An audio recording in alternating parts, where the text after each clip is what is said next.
Blizzards, they're nature's fierce winter storms, capable of transforming landscapes and disrupting lives. But what exactly makes a blizzard, and why are they so dangerous? Blizzards are complex meteorological events that require a specific set of conditions to form. First, you need cold air, lots of it. This cold air mass must be significantly colder than the air above it. Second, you need moisture in the atmosphere.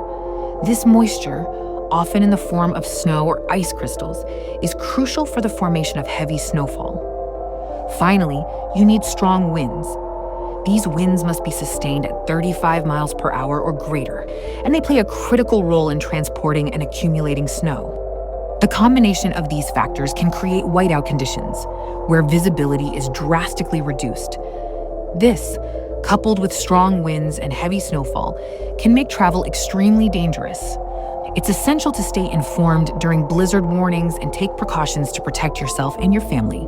Understanding the conditions that create these powerful storms can help you stay safe and appreciate the incredible power of nature.